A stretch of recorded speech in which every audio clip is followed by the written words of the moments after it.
결혼 3년 차를 맞이한 32살의 김민중과 30살의 아내 이수진 부부는 겉보기에 특별한 문제가 없어 보이는 평범한 부부였습니다. 아직 아이는 없었지만 두 사람 모두 안정적인 직장을 다니고 있었고 주말이면 각자의 시간을 존중해주는 편이었죠. 민주는 회사 동료들과 가끔 골프를 치러 가거나 집에서 밀린 드라마를 보며 쉬는 편이었고 수지는 매주 토요일이면 어김없이 친정에 다녀온다고 했습니다. 결혼 전부터 이어져 온 패턴이었기에 민주는 전혀 이상하게 생각하지 않았어요. 오히려 효녀인 아내가 자랑스럽기까지 했습니다. 수진의 친정 식구는 부모님과 아직 시집가지 않은 여동생 이수아로 구성돼 있었습니다. 수아는 올해 28살로 대기업에 다니면서 부모님과 함께 살고 있었죠. 수진은 늘 토요일 오전 10시쯤 집을 나서서 저녁 6시에서 7시 사이에 돌아왔어요.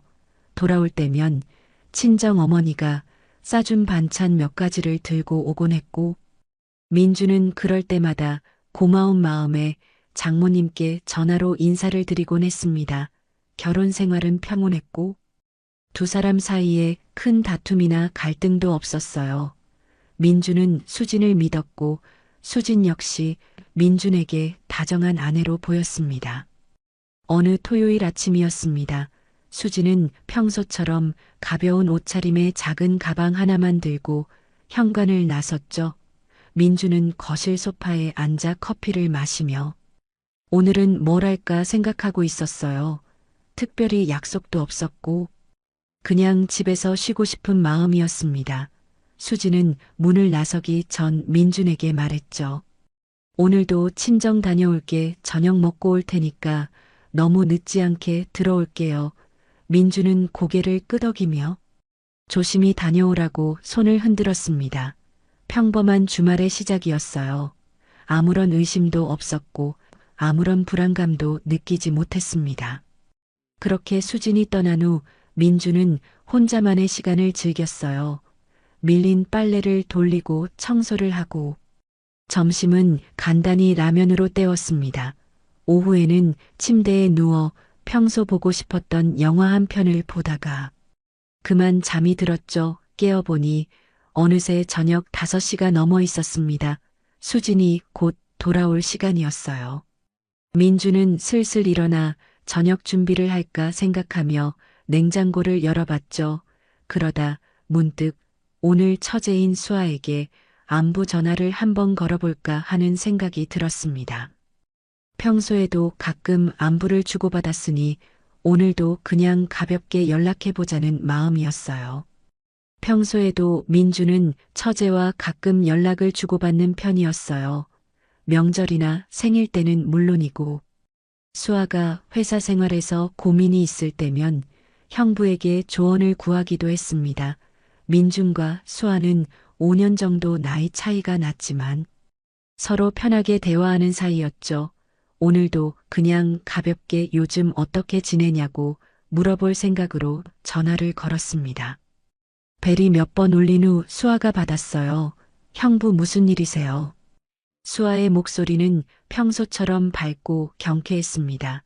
민주는 별일 아니고 그냥 요즘 어떻게 지내나 싶어서 전화했어. 언니는 지금 거기 있지 하고 물었죠. 그런데 수아의 대답은 민준이 예상했던 것과 달랐습니다. 언니요, 오늘 안 왔는데요. 수아의 목소리에는 의아함이 묻어났어요. 민주는 잠시 멈칫했습니다. 뭐라고 언니가 오늘 안 갔어?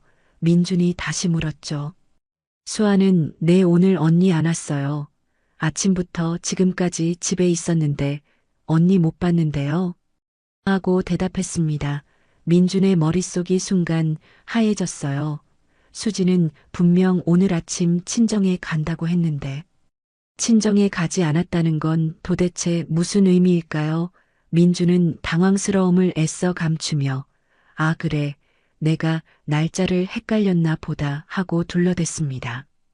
수아는 형부 괜찮으세요? 하고 물었지만 민주는 응 괜찮아 그냥 깜빡했나 봐 하고 급히 전화를 끊었어요. 전화기를 내려놓은 민준의 손이 미세하게 떨리고 있었습니다. 머릿속으로 여러 가지 생각이 스쳐 지나갔죠. 혹시 수진이 다른 친구를 만나러 간 건 아닐까? 아니면 어떤 개인적인 용무가 있었던 걸까 하지만 왜 그걸 숨겨야 했을까요? 왜 친정에 간다고 거짓말을 해야 했을까요? 민주는 불안감이 서서히 가슴을 조여오는 걸 느꼈습니다. 이제껏 한 번도 의심해 본 적 없던 아내였는데 오늘 처음으로 뭔가 이상하다는 생각이 들었어요. 시계를 보니 6시 30분이었습니다. 수진이 평소 돌아오는 시간이 다가오고 있었죠. 민주는 소파에 앉아 현관문만 바라보며 기다렸어요. 머릿속으로는 수진에게 뭐라고 물어봐야 할지 고민했습니다. 직접적으로 물어볼까? 아니면 자연스럽게 오늘 어땠냐고 물어보며 반응을 살펴볼까? 민준의 마음은 복잡했습니다. 6시 50분쯤 현관문이 열리는 소리가 들렸어요. 수진이 돌아온 것이었습니다. 다녀왔어요. 수진의 목소리는 평소와 다를 바 없이 밝고 편안했죠. 민주는 수진을 바라보았습니다. 수진은 손에 비닐봉지를 들고 있었어요. 엄마가 반찬 싸주셨어. 오늘 김치찌개랑 멸치볶음. 새로 만드셨대. 수진은 웃으며 말했습니다.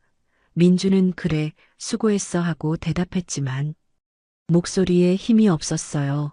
수진은 민준의 미묘한 변화를 눈치채지 못한 채 부엌으로 가서 반찬을 냉장고에 넣었습니다.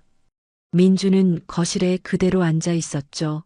머릿속으로는 계속 수아의 말이 맴돌았어요. 오늘 언니 안 왔는데요. 그 말이 귓가에서 떠나질 않았습니다. 그날 밤 민주는 잠을 제대로 이루지 못했습니다. 옆에 누워 편안하게 잠든 수진을 바라보며 민주는 생각했어요. 혹시 일회성 실수였을까? 아니면 이번이 처음이 아닐까? 만약 오늘만 친정에 가지 않은 게 아니라면 지난 몇 주 몇 달 동안 계속 다른 곳에 갔던 건 아닐까? 민주는 불안과 의심 사이에서 괴로워했습니다. 하지만 아직 확신할 수는 없었어요. 단 한 번의 전화 통화만으로 모든 걸 판단할 수는 없었습니다. 민주는 좀 더 지켜보기로 마음먹었죠.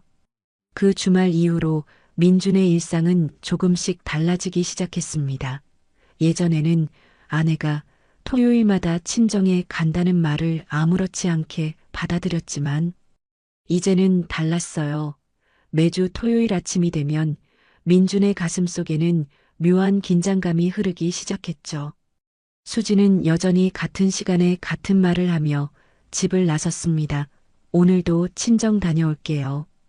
그 말을 들을 때마다 민주는 속으로 과연 정말 친정에 가는 걸까 하는 의문이 들었어요. 민주는 수진의 패턴을 관찰하기 시작했습니다. 출발 시간은 항상 오전 10시에서 10시 30분 사이였고 돌아오는 시간은 저녁 6시에서 7시 사이로 거의 정확했죠. 수지는 출발하기 전 샤워를 하고 평소보다 조금 더 신경 써서 옷을 골랐습니다. 화장도 평소 출근할 때보다 더 세심하게 했어요. 민주는 그런 수진의 모습을 보면서 이상하다는 생각을 지울 수 없었습니다. 단순히 친정에 가는 건데 왜 이렇게 신경을 쓸까 하는 의문이 들었죠. 하지만 민주는 아직 아무 말도 하지 않았습니다. 다음 주 토요일도 마찬가지였어요. 수지는 어김없이 친정에 간다며 집을 나섰고 민주는 혼자 집에 남았습니다. 이번에는 민준이 먼저 수아에게 문자를 보냈죠. 수아야, 오늘 언니 거기 있어. 민주는 조심스럽게 물었습니다. 잠시 후 수아에게서 답장이 왔어요. 아니요, 형부 오늘도 언니 안 왔는데요. 혹시 무슨 일 있으세요? 수아의 문자를 본 민준의 얼굴이 굳어졌습니다. 지난주만 그런 게 아니었던 겁니다. 이번 주에도 수지는 친정에 가지 않았어요. 민주는 답장을 보냈습니다. 아니야, 괜찮아. 그냥 궁금해서 물어봤어. 민주는 애써 태연한 척했지만 속으로는 혼란스러웠어요. 2번 연속으로 친정에 가지 않았다는 건 이제 우연이 아니었습니다. 수지는 분명 다른 곳에 가고 있었던 거죠. 그렇다면 도대체 어디로 가는 걸까요? 누구를 만나는 걸까요? 민준의 머릿속에는 온갖 최악의 시나리오들이 떠올랐습니다. 하지만 아직 확실한 증거는 없었어요. 민준은 더 확실한 사실을 확인하기 전까지는 수진을 추궁하지 않기로 했습니다. 그날 저녁 수진이 돌아왔을 때도 민준은 평소처럼 행동했어요. 오늘 친정에서 어땠어?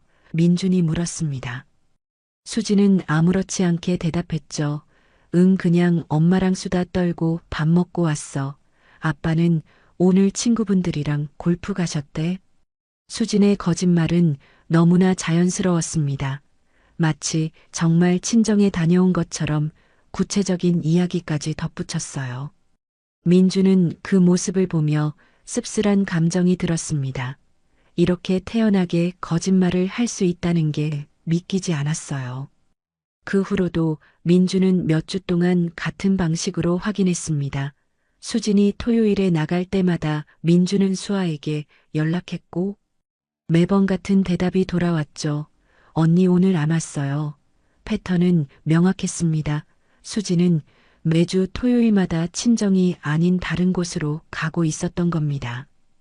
그것도 최소 몇 달 이상 계속된 일이었어요. 민주는 배신감과 분노가 치밀어 올랐지만 참았습니다. 감정적으로 대응하기보다는 냉정하게 사실을 파악하는 게 먼저라고 생각했죠. 민주는 수진의 다른 행동들도 유심히 관찰하기 시작했어요. 평일에는 수진이 이상한 점이 전혀 없었습니다. 출퇴근 시간도 규칙적이었고, 저녁에는 집에서 민준과 함께 시간을 보냈죠. 주말에도 일요일은 대부분 민준과 함께 보냈어요. 장을 보러 가거나 영화를 보러 가기도 했습니다. 하지만 유독 토요일만큼은 예외였어요. 토요일은 수진만의 시간이었고 그 시간 동안 수진은 민준이 모르는 누군가를 만나고 있었던 겁니다. 민준은 더 이상 추측만으로는 견딜 수 없다는 생각이 들었습니다. 직접 확인해야 했어요. 수진이 토요일에 정확히 어디로 가는지, 누구를 만나는지, 무엇을 하는지 눈으로 직접 봐야만 했습니다. 민준은 다음 토요일에 수진을 미행하기로 결심했죠. 가슴이 두근거렸습니다. 진실을 마주할 준비가 됐는지 스스로에게 물었어요. 하지만 이미 돌아갈 수는 없었습니다. 민주는 각오를 다졌죠. 다음 주 금요일 밤 민주는 잠을 설쳤습니다. 내일이면 모든 게 명확해질 거라는 생각에 불안감과 두려움이 교차했어요. 옆에서 편안하게 잠든 수진을 바라보며 민주는 복잡한 감정에 휩싸였습니다. 만약 정말 다른 남자를 만나고 있다면 어떻게 해야 할까? 만약 그게 단순한 만남이 아니라 더 깊은 관계라면 민주는 상상만으로도 괴로웠어요. 하지만 진실을 알아야 했습니다. 그래야 다음 단계로 나아갈 수 있었죠. 민주는 눈을 감고 내일을 기다렸습니다. 토요일 아침 해가 떠올랐습니다. 민주는 이미 새벽부터 깨어 있었어요. 오늘은 수진을 직접 뒤따라가기로 한 날이었죠. 민주는 평소처럼 행동해야 했습니다. 수진이 조금이라도 이상함을 눈치채면 안 됐어요. 아침 8시쯤 민주는 일어나 거실로 나왔고 수진은 부엌에서 간단한 아침을 준비하고 있었습니다. 민주는 자연스럽게 인사를 건넸죠. 잘 잤어. 수진은 웃으며 응, 잘 잤어. 오빠는 하고 대답했습니다. 두 사람은 평소처럼 식탁에 앉아 아침을 먹었어요. 식사를 마친 후 수진은 씻으러 들어갔습니다. 민주는 거실 소파에 앉아 텔레비전을 켜고 있는 척했지만 사실 머릿속으로는 계속 계획을 점검하고 있었어요. 민준의 차는 아파트 지하 주차장에 있었고 수진의 차 바로 근처에 주차돼 있었습니다. 수진이 출발하면 민주는 재빨리 차를 빼서 뒤따라갈 계획이었죠. 너무 가까이 붙으면 안 되고 그렇다고 너무 멀리 떨어지면 놓칠 수도 있었습니다. 민주는 긴장했지만 최대한 침착하게 행동하려고 애썼어요. 9시 30분쯤 수진이 방에서 나왔습니다. 평소보다 화장을 더 진하게 한 것 같았어요.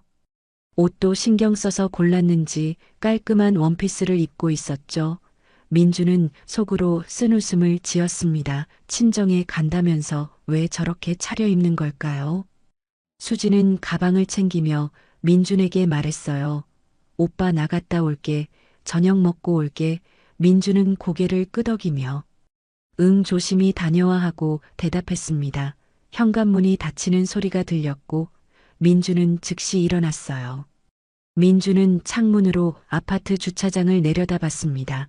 잠시 후 수진의 흰색 차량이 주차장을 빠져나가는 게 보였죠. 민주는 재빨리 신발을 신고 현관문을 나섰습니다. 엘리베이터를 타고 지하 주차장으로 내려갔어요. 민준의 심장이 빠르게 뛰었습니다. 차에 시동을 걸고 주차장을 빠져나왔죠. 다행히 수진의 차량은 아직 멀리 가지 않았습니다. 신호등에서 대기 중이었어요.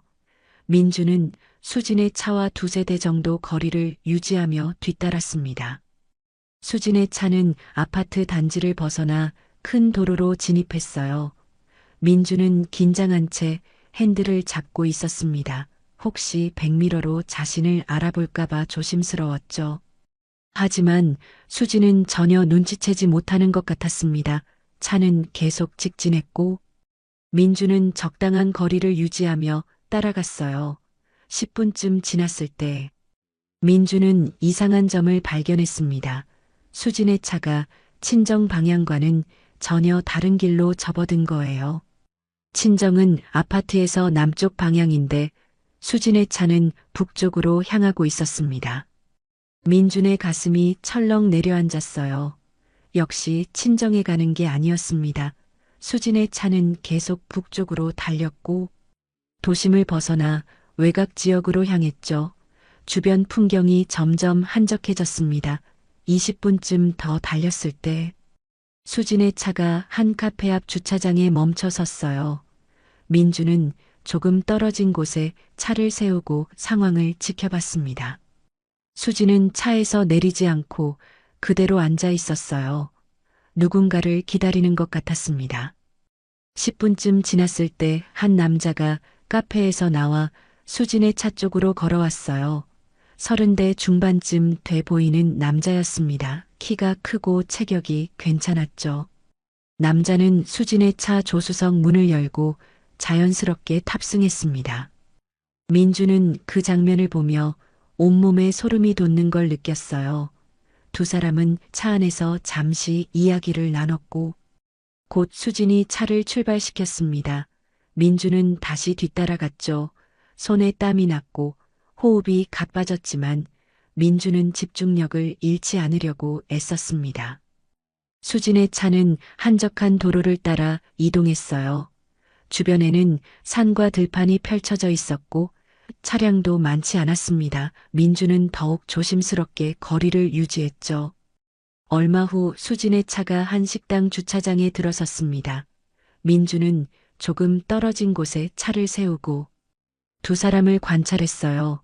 수진과 남자는 차에서 내려 나란히 식당으로 들어갔습니다. 두 사람의 모습은 너무나 자연스러웠어요. 처음 만난 사이가 아니라는 게 확연히 느껴졌죠. 민주는 주먹을 불끈 쥐었습니다. 1시간 정도 지났을 때 두 사람이 식당에서 나왔습니다. 수지는 웃고 있었고 남자도 편안한 표정이었어요. 두 사람은 다시 수진의 차에 탑승했고 차는 다시 출발했습니다. 민주는 계속 뒤따랐죠. 이번에는 차가 시내 쪽으로 향했어요. 15분쯤 달렸을 때 수진의 차가 한 모텔 주차장으로 들어가는 게 보였습니다. 민준의 머릿속이 하얘졌어요. 예상은 했지만 직접 눈으로 보니 충격이 너무 컸습니다. 민주는 모텔 맞은편 길가에 차를 세웠습니다. 수진과 남자는 차에서 내려 모텔 입구로 걸어갔어요. 두 사람의 걸음걸이는 익숙해 보였습니다. 마치 여러 번 와본 곳처럼 주저함 없이 들어갔죠. 민주는 차 안에서 그 모습을 지켜보며 온갖 감정이 뒤섞였습니다. 분노, 배신감, 허탈함, 슬픔, 모든 게 한꺼번에 밀려왔어요. 민주는 핸들을 잡은 채 고개를 숙였습니다. 숨이 막혔고 가슴이 찢어지는 것 같았죠. 하지만 민주는 울지 않았습니다. 대신 냉정함을 유지하려고 애썼어요. 민주는 차 안에 앉아 모텔 입구만 바라보고 있었습니다. 시간이 멈춘 것 같았어요. 주변의 모든 소리가 사라지고 오직 자신의 심장 소리만 들렸죠. 민주는 깊게 숨을 들이쉬었습니다. 지금 당장 모텔로 뛰어들어가고 싶었어요. 문을 박차고 들어가서 두 사람을 마주하고 싶었습니다. 하지만 민주는 참았어요. 감정적으로 행동하면 안 된다는 걸 알고 있었죠. 지금 필요한 건 분노가 아니라 증거였습니다. 냉정하게 모든 걸 기록하고 정리해야 했어요. 민주는 휴대폰을 꺼내 모텔 건물을 사진으로 찍었습니다. 주차장에 세워진 수진의 차량도 찍었죠. 번호판이 선명하게 보이도록 여러 장을 촬영했어요. 그리고 시계를 확인했습니다. 오후 2시 15분이었습니다. 민주는 메모장 앱을 열고 시간과 장소를 기록했죠. 또한 차량 블랙박스도 확인했어요. 오늘 아침부터 지금까지의 모든 이동 경로가 녹화돼 있었습니다. 수진이 남자를 태운 장면도, 식당에 들어간 장면도, 모텔로 향한 장면도 모두 기록돼 있었어요. 민주는 차에서 내려 조금 떨어진 곳에서 담배를 피웠습니다. 원래 담배를 피우지 않았지만 오늘만큼은 필요했어요. 연기를 깊게 들이마시며 민주는 생각했습니다. 도대체 언제부터였을까? 수지는 언제부터 저 남자를 만났던 걸까? 오늘이 처음일 리 없었어요. 두 사람의 자연스러운 모습을 보면 최소 몇 달은 된 관계 같았습니다. 어쩌면 1년 이상일 수도 있었죠. 민주는 지난 시간들을 떠올렸어요. 수진이 매주 토요일마다 친정에 간다고 했던 모든 날들이 사실은 저 남자를 만나러 간 거였을 겁니다. 1시간이 지났습니다. 민주는 다시 차로 돌아와 앉아 있었어요. 2시간이 지났고 3시간이 지났습니다. 오후 5시가 넘어서자 모텔 입구에서 수진과 남자가 나왔어요. 두 사람은 여전히 편안한 표정이었습니다. 수진은 웃고 있었고 남자는 수진의 어깨에 손을 올리고 있었죠. 민주는 그 장면을 또다시 사진으로 찍었습니다. 손이 떨렸지만 최대한 선명하게 찍으려고 노력했어요. 두 사람은 차에 탑승했고 모텔 주차장을 빠져나왔습니다. 민주는 다시 뒤따라갔습니다. 이번에는 수진의 차가 아까 남자를 태웠던 카페로 향했어요. 카페 주차장에 도착하자 남자가 차에서 내렸습니다. 수진과 남자는 잠시 차 밖에서 이야기를 나눴죠. 민주는 멀리서 망원 기능으로 사진을 찍었습니다. 두 사람이 포옹하는 장면도 찍혔어요. 남자는 수진의 뺨에 가볍게 키스를 했고 수진은 손을 흔들며 작별 인사를 했습니다. 남자가 자신의 차로 걸어가고 수진의 차는 다시 출발했죠. 이제 수진은 집으로 돌아가는 중이었습니다. 민준도 수진의 뒤를 따라 집으로 향했어요. 하지만 민주는 수진보다 먼저 도착할 수 없었습니다. 그래서 중간에 다른 길로 빠져 시간을 끌었죠. 편의점에 들러 음료수를 사고 주차장에서 10분 정도 시간을 보냈습니다. 그리고 나서 천천히 집으로 돌아왔어요. 아파트 주차장에 도착했을 때 수진의 차는 이미 주차돼 있었습니다. 민주는 차에서 내려 엘리베이터를 탔죠. 집 현관문을 열고 들어서자 수진이 부엌에서 저녁 준비를 하고 있었어요. 오빠 왔어. 수진은 밝은 목소리로 인사했습니다. 민주는 응하고 짧게 대답했죠. 수진은 오늘 엄마가 반찬 많이 싸주셨어. 갈비찜이랑 나물도 있고 하며 이야기를 이어갔습니다. 민주는 아무 대꾸 없이 거실 소파에 앉았어요. 머릿속이 복잡했습니다. 지금 당장 따지고 싶었지만 참았어요. 아직 준비가 덜 됐다고 생각했습니다. 저녁 식사 시간이 됐고 두 사람은 식탁에 마주 앉았습니다. 수지는 평소처럼 이야기를 건넸어요. 오늘 엄마가 오빠 안부 물으시더라. 요즘 바쁘냐고. 민주는 고개만 끄덕였습니다. 말을 하면 감정이 폭발할 것 같았어요. 수지는 민준의 낮은 텐션을 눈치챘는지 무슨 일 있어 피곤해 보여 하고 물었습니다. 민준은 아니. 그냥 좀 피곤해하고 대답했죠. 수지는 그래 푹 쉬어 내일은 집에서 쉬자 하며 웃었습니다. 민주는 그 웃음이 너무나 가식적으로 느껴졌어요. 식사를 마친 후 민주는 서재로 들어갔습니다. 컴퓨터를 켜고 오늘 찍은 사진들을 모두 컴퓨터로 옮겼어요. 차량 블랙박스 영상도 백업했습니다. 모든 파일에 날짜와 시간을 표시하고 폴더를 따로 만들어 정리했죠. 민주는 꼼꼼하게 증거를 정리했습니다. 이동 경로, 남자를 태운 시간, 식당 이름, 모텔 위치 모든 걸 엑셀 파일에 기록했어요. 또한 수진의 신용카드 사용 내역도 확인하기로 했습니다. 공동 계좌였기 때문에 민준도 언제든지 확인할 수 있었죠. 며칠 후 민준은 신용카드 사용 내역을 살펴봤습니다. 토요일마다 특정 식당과 모텔에서 결제된 기록이 있었어요. 적게는 3달, 많게는 6개월 전부터 같은 패턴이 반복됐습니다. 민주는 한숨을 쉬었어요. 수진의 외도는 오늘 하루 만의 일이 아니었습니다. 최소 반년 이상 지속된 계획적이고 반복적인 관계였던 거죠. 민주는 모든 증거를 USB에 저장하고 안전한 곳에 보관했습니다. 이제 충분한 증거가 모였어요. 다음 단계를 준비할 시간이었습니다. 민주는 그 주말 이후로 평소와 다름없이 일상을 이어갔습니다. 출근하고 퇴근하고 수진과 함께 저녁을 먹었죠.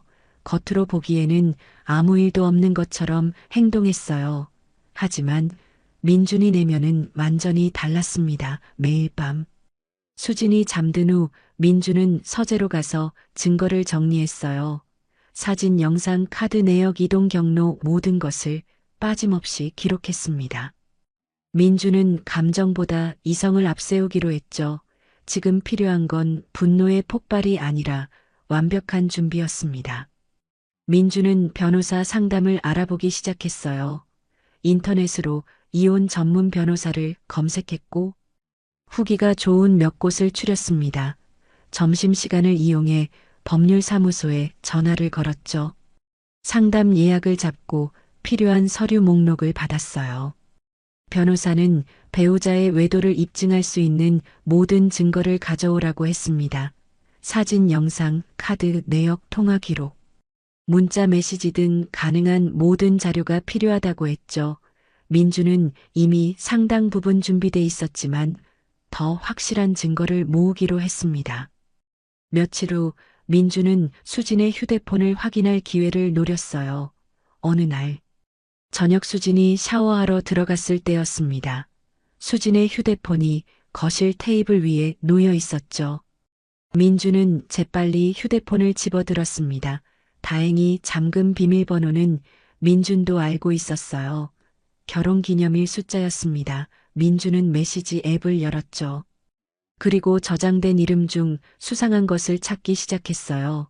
대부분은 친구나 회사 동료들이었지만 한 가지 눈에 띄는 이름이 있었습니다. 팀장님이라는 이름으로 저장된 연락처였어요. 민주는 그 대화방을 열었습니다. 수진과 그 남자 사이의 대화 내용이 쏟아져 나왔죠. 다음 주 토요일에도 만날 수 있어 보고 싶어 같이 있으니까. 너무 좋아 등 노골적인 내용들이 가득했습니다. 민주는 속이 뒤틀렸지만 침착하게 스크린샷을 찍기 시작했어요. 최근 몇 달간의 대화 내용을 빠르게 캡처했습니다. 샤워실에서 물소리가 들렸고 민주는 서둘러 스크린샷을 자신의 이메일로 전송했죠. 그리고 휴대폰을 원래 자리에 놓았습니다. 민주는 수진의 회사 정보도 알아냈어요. 대화 내용 중에 회사 이름과 그 남자의 실명이 언급돼 있었습니다. 민주는 인터넷으로 검색해서 남자의 신상을 파악했죠. 나이, 직책, 경력 모든 걸 조사했습니다. 남자는 수진과 같은 회사에 다니는 팀장이었어요. 수진보다 5살 많은 35살이었고 기혼자였습니다. 민주는 그 사실에 더욱 분노했어요. 수진만 잘못한 게 아니라 저 남자도 자기 가정을 배신한 거였죠. 민주는 상간자 소송도 함께 준비하기로 마음먹었습니다. 일주일 후 민주는 변호사 사무실을 찾아갔습니다. 점심시간을 이용해 회사를 빠져나왔죠. 변호사는 50대 중반의 경험 많아 보이는 여성이었어요. 민주는 준비해온 모든 자료를 테이블 위에 펼쳤습니다. 사진, 영상, 카드 내역, 문자, 메시지, 캡처, 이동 경로 기록 모든 것이 완벽하게 정리돼 있었죠. 변호사는 자료를 꼼꼼히 살펴보더니 고개를 끄덕였습니다. 증거가 아주 확실하네요. 이 정도면 이혼 소송에서 유리한 위치를 점할 수 있습니다. 변호사가 말했어요. 변호사는 민준에게 앞으로의 절차를 설명했습니다. 먼저 배우자와 대화를 시도해 볼 수도 있지만 이미 신뢰가 무너진 상태라면 바로 법적 절차를 밟는 것도 방법이라고 했죠. 이혼 소송과 함께 상간자에 대한 손해배상 청구도 가능하다고 했습니다. 다만 상간자가 기혼자일 경우 그쪽 배우자에게도 알려질 수 있으니 각오해야 한다고 덧붙였어요. 민주는 상관없다고 했습니다. 오히려 그쪽 배우자도 알 권리가 있다고 생각했죠. 변호사는 민준의 결연한 태도를 보며 소송 준비를 시작하겠다고 말했습니다. 민준은 사무실을 나와 회사로 돌아가는 길에 멈춰 섰습니다. 한강이 내려다 보이는 다리 위였어요. 난간에 기대어 강물을 바라보며 민준은 깊은 한숨을 쉬었습니다. 결혼 3년이 이렇게 끝나는구나 하는 생각이 들었죠. 처음 수진을 만났을 때의 설렘, 결혼식 날의 행복, 신혼 시절의 달콤함 모든 게 주마등처럼 스쳐 지나갔어요. 하지만 이제 그 모든 것이 거짓이었다는 걸 알았습니다. 수진은 민준을 배신했고 그 배신은 용서받을 수 없는 것이었죠. 민준은 모든 준비를 마쳤습니다. 증거는 충분했고 변호사와의 상담도 끝났죠. 이제 남은 건 수진과 직접 마주하는 일뿐이었어요. 민주는 주말을 택했습니다. 토요일 오전 수진이 또다시 친정에 간다며 외출 준비를 하려는 순간이었죠. 민주는 거실 소파에 앉아 수진을 불렀습니다. 수진아, 잠깐 앉아봐. 이야기 좀 하자. 민준의 목소리는 평소와 달리 낮고 차가웠어요. 수진은 뭔가 이상함을 느꼈는지 조심스럽게 소파에 앉았습니다. 무슨 일이야? 수진이 물었죠. 민주는 테이블 위에 봉투 하나를 꺼내 놓았습니다. 그 안에는 지난 주말 찍은 사진들이 들어 있었어요. 민주는 천천히 사진을 한 장씩 꺼내 수진 앞에 놓았습니다. 첫 번째 사진은 수진이 남자를 차에 태우는 장면이었죠. 두 번째는 식당 앞에서 함께 걷는 모습. 세 번째는 모텔 주차장에 들어가는 장면이었습니다. 수진의 얼굴이 하얗게 질렸어요. 입술이 파르르 떨렸고 눈동자가 흔들렸습니다. 이게 뭐야? 수진은 떨리는 목소리로 물었지만 이미 변명의 여지는 없었어요. 민주는 계속해서 사진을 꺼냈습니다. 모텔에서 나오는 장면, 남자와 포옹하는 장면, 키스하는 장면까지 모든 게 선명하게 담겨 있었죠. 그리고 마지막으로 휴대폰 메시지. 캡처 화면을 내밀었습니다. 팀장님이라고 저장된 남자와 나눈 대화 내용이 고스란히 드러났어요. 수지는 더 이상 아무 말도 하지 못했습니다. 손이 떨렸고 눈에서 눈물이 흘러내렸죠. 민주는 냉정하게 말했습니다. 언제부터였어? 대체 언제부터 나를 속인 거야? 수지는 고개를 숙인 채 흐느끼기 시작했어요. 미안해, 정말 미안해. 수진은 계속 사과했지만 민준의 마음은 움직이지 않았습니다. 미안하다고 끝날 일이 아니잖아. 넌 몇 달 동안 매주 나를 속이고 다른 남자를 만났어. 친정에 간다고 거짓말하면서 말이야. 민준의 목소리에는 분노와 배신감이 묻어났죠. 수지는 대답하지 못하고 계속 울기만 했습니다. 민준은 답답했어요. 우는 것으로 용서받을 수 있다고 생각하는 걸까요? 이미 모든 신뢰는 무너졌습니다. 민준은 물었습니다. 저 남자가 누구야? 회사 팀장이지. 기혼자라던데. 수지는 깜짝 놀라며 고개를 들었어요. 민준이 그 남자의 신상까지 파악했다는 사실에 충격받은 표이었죠. 어떻게? 수진이 떨리는 목소리로 물었습니다. 민준은 차갑게 대답했어요. 어떻게든 다 알아냈어. 내가 얼마나 치밀하게 나를 속였는지, 매주 토요일마다 뭘 했는지 전부 다 알고 있어. 수지는 더 이상 변명할 수 없다는 걸 깨달았습니다. 그저 고개를 떨구고 눈물만 흘렸죠. 민주는 이어서 말했습니다. 변호사도 만났어. 이혼 소송 준비 중이야. 그리고 저 남자한테는 상간자 소송 걸 거야. 수지는 고개를 번쩍 들었어요. 오빠 제발 한 번만 용서해줘. 다시는 이런 일 없을 거야. 정말 미안해. 수지는 매달렸지만 민주는 고개를 저었습니다. 용서는 없어. 이미 끝났어. 우리 결혼은 내가 저 남자를 만나기 시작한 순간부터 끝난 거야. 민준의 목소리는 단호했어요. 수지는 계속 애원했지만 민주는 더 이상 듣지 않았습니다. 민주는 자리에서 일어났어요. 오늘부터 넌 집을 나가. 친정이든 어디든 가 있어. 내가 이 집에 남을 테니까. 수지는 놀란 표정으로 민준을 바라봤습니다. 오빤 어떻게나 정말 잘못했어. 제발 한 번만 기회를 줘. 하지만 민준은 흔들리지 않았어요. 기회는 이미 내가 스스로 버렸어. 매주 토요일마다 나를 속일 때 넌 기회를 다 써버린 거야. 민준은 방으로 들어가 수진의 옷가지들을 가방에 담기 시작했습니다. 수진은 그 조습을 보며 절망했죠. 오후가 되자 수진은 짐을 싸서 집을 나섰습니다. 친정으로 가겠다고 했어요. 친정 부모님께는 아직 아무 말도 하지 않은 상태였죠. 수진은 현관문 앞에서 마지막으로 민준을 돌아봤습니다. 정말 다시 생각해 볼 수 없어. 수진이 물었지만 민준은 대답하지 않았어요. 그저 문을 열어 수진을 내보냈습니다. 문이 닫히는 소리와 함께 집 안은 고요해졌죠.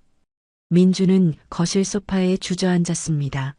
모든 게 끝났다는 실감이 밀려왔어요. 가슴이 텅 빈 것 같았지만 동시에 후련함도 느껴졌습니다. 민준은 창밖을 바라봤어요. 하늘은 맑았고 햇살이 따스했습니다. 새로운 시작이 될 거라고. 민준은 스스로에게 말했죠. 고통스럽지만 이제 진실을 마주했고 올바른 선택을 한 겁니다. 민준은 변호사에게 전화를 걸었어요. 본격적으로 소송 절차를 시작하자고 말했습니다. 변호사는 알겠다고 대답했고 필요한 서류를 준비하겠다고 했죠. 민준은 전화를 끊고 깊게 숨을 들이쉬었습니다. 이제 법적 절차만 남았어요. 일주일 후 민준의 변호사는 정식으로 이혼 소송을 법원에 접수했습니다. 동시에 상간자인 남자를 상대로 손해배상 청구 소송도 함께 진행했죠. 법원에서 소장이 발송됐고 수진과 그 남자는 각각 소장을 받았어요. 수진은 친정에 머물고 있었는데 소장을 받고 나서 민준에게 여러 차례 전화를 걸었습니다. 하지만 민준은 받지 않았어요. 변호사를 통해서만 대화하라고 문자를 보냈죠. 더 이상 직접 대화할 이유가 없었습니다. 모든 건 법정에서 결정될 일이었어요. 수진의 부모님도 상황을 알게 됐습니다. 처음에는 수진이 직접 말하지 않았지만 소송 서류가 친정 주소로도 발송되면서 숨길 수 없게 됐죠. 수진의 아버지는 분노했고 어머니는 충격에 빠졌습니다. 딸이 결혼 생활 중에 외도를 저질렀다는 사실을 받아들이기 힘들었어요. 수진의 아버지는 직접 민준에게 전화를 걸었습니다. 사위야, 우리 딸이 잘못한 건 알지만 그래도 한 번만 용서해 줄 수 없겠니? 아버지의 목소리에는 애원이 섞여 있었죠. 하지만 민주는 단호했습니다. 죄송합니다. 아버님 이미 선을 넘었어요. 용서할 수 없습니다. 장인은 한숨을 쉬었습니다. 알겠네. 자네 마음도 이해하네. 우리 딸이 정말 잘못했어. 장인의 목소리는 풀이 죽어 있었어요. 민주는 아버님께 죄송하다고 말했습니다. 정말 좋은 분들이셨는데 이런 일로 인사드리게 돼서 송구스럽습니다. 장인은 아니야. 우리가 딸을 잘못 키운 거지. 자네한테 미안하네 하고 전화를 끊었죠. 민주는 착잡한 마음이었어요. 수진의 부모님은 좋은 분들이었고 민준을 아껴주셨는데 이렇게 관계가 끝나는 게 안타까웠습니다. 하지만 돌이킬 수는 없었어요. 한편 상간자인 남자도 소장을 받고 큰 충격에 빠졌습니다. 남자의 아내에게도 상황이 알려졌죠. 남자의 아내는 남편이 회사 후배와 불륜 관계였다는 사실을 처음 알게 됐어요. 집안은 순식간에 난리가 났습니다. 남자의 아내는 울부짖었고 남자는 변명조차 하지 못했죠. 증거가 너무나 명확했기 때문입니다. 남자의 아내는 곧바로 이혼을 요구했어요. 남자는 무릎 꿇고 빌었지만 아내의 마음은 돌아서지 않았습니다. 남자는 직장에서도 소문이 퍼지기 시작했어요. 회사 내부에서 남자와 수진의 관계가 알려지면서 두 사람은 큰 곤욕을 치렀습니다. 특히 남자는 기혼자 신분으로 부하 직원과 부적절한 관계를 맺었다는 사실이 인사팀에 보고됐죠. 회사는 내부 조사를 시작했고 남자는 징계위원회에 회부됐습니다. 수진 역시 같은 처지였어요. 두 사람은 회사에서 손가락질을 받았고 동료들의 시선을 견디기 힘들어했죠. 결국 남자는 권고사직을 받았고 수진도 스스로 사표를 냈습니다. 두 사람 모두 직장을 잃게 된 겁니다. 법원에서는 조정 기일이 잡혔습니다. 민준과 수진 그리고 양측 변호사가 한자리에 모였죠. 수진은 여인 모습으로 나타났어요. 머리는 푸석했고 화장기 없는 얼굴은 창백했습니다. 민준을 보자 수진은 고개를 숙였어요. 조정위원은 양측의 의견을 들었습니다. 수진 측 변호사는 합의 이혼을 제안했죠. 재산 분할도 최소한만 요구하겠다고 했습니다. 하지만 민준은 거부했어요. 재판으로 가겠다고 했죠. 수진의 유책 사유가 명확하기 때문에 재산 분할에서도 민준이 유리한 위치였습니다.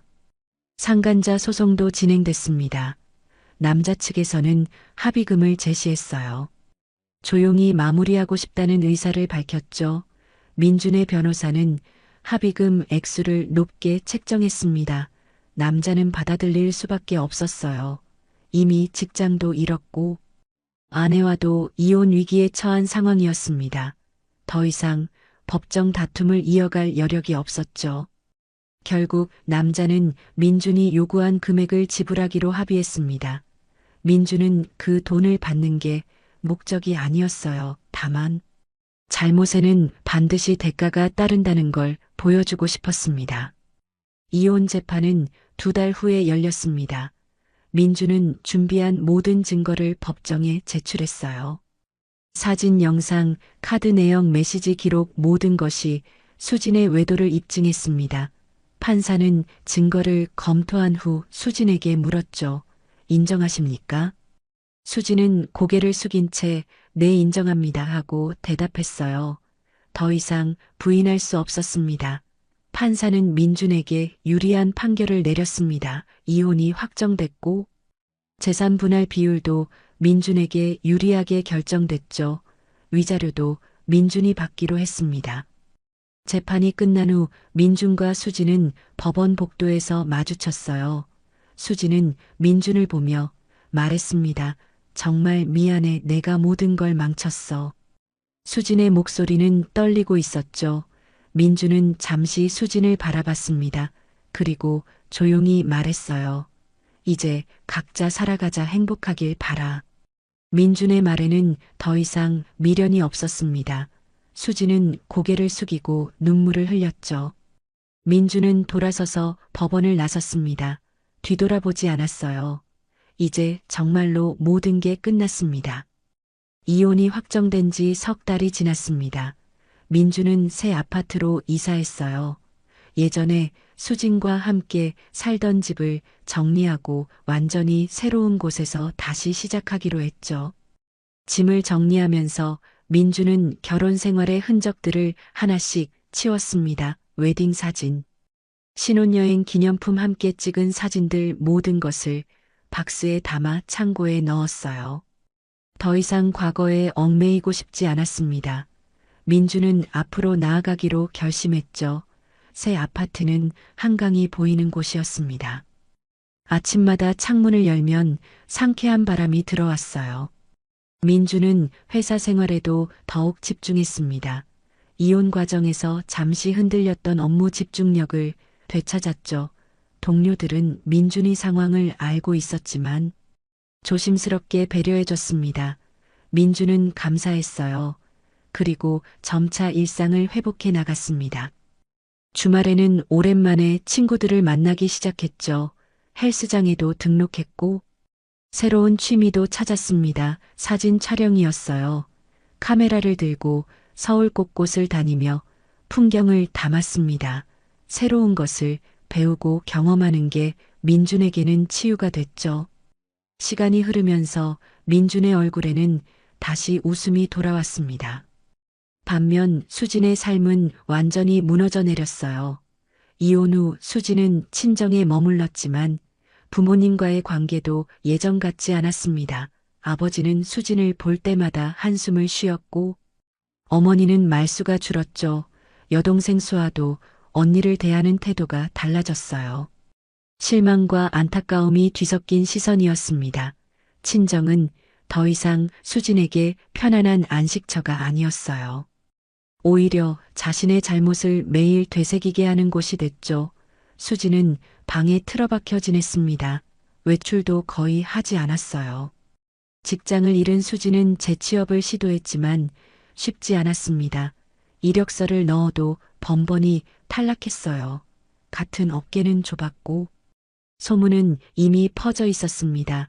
면접을 보러 가도 이전 회사를 그만둔 이유를 설명하기 어려웠죠. 수지는 점점 자신감을 잃어갔습니다. 경제적으로도 어려워졌어요. 이혼 과정에서 받은 재산 분할금은 많지 않았고 당분간은 그 돈으로 버텨야 했습니다.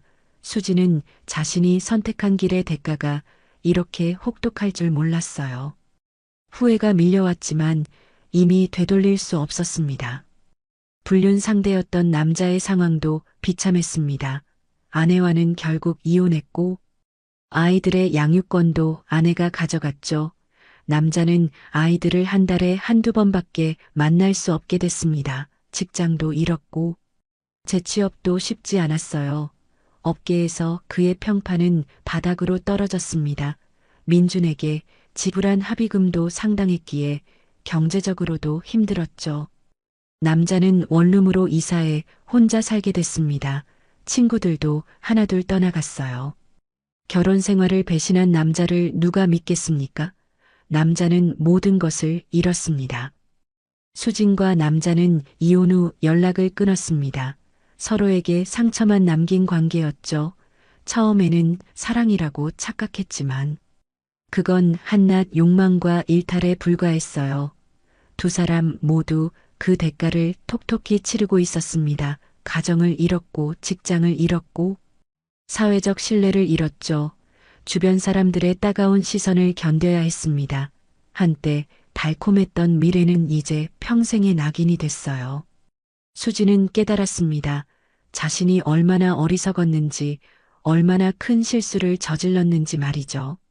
아이러니하게도 수진이 가장 안전하다고 믿었던 거짓말이 모든 것을 무너뜨린 시작이었습니다. 친정에 간다는 말. 그 단순해 보였던 알리바이가 결국 파멸의 씨앗이었죠. 만약 다른 핑계를 댔다면 어땠을까요? 하지만 이미 벌어진 일이었어요. 수지는 친정방에 앉아 창밖을 바라보며 생각했습니다. 모든 선택에는 책임이 따른다는 것을 너무 늦게 깨달았다고 말이죠. 매주 토요일마다 쌓아 올린 거짓말들이 결국 자신의 인생을 무너뜨렸습니다. 1년 후 민주는 완전히 새로운 삶을 살고 있었습니다. 승진도 했고 새로운 사람들과의 만남도 시작했어요. 과거의 상처는 여전히 남아 있었지만 더 이상 민준을 짓누르지 않았습니다. 오히려 더 강하게 만들었죠. 민준은 배웠습니다. 신뢰의 소중함과 진실의 가치를 말이죠. 그리고 자신을 존중하는 법도 배웠습니다. 민준은 앞으로 나아갔어요. 과거는 과거일 뿐이었습니다. 밝은 미래가 기다리고 있었죠. 민준은 웃으며 새로운 하루를 맞이했습니다. 행복은 다시 찾아올 것이었습니다.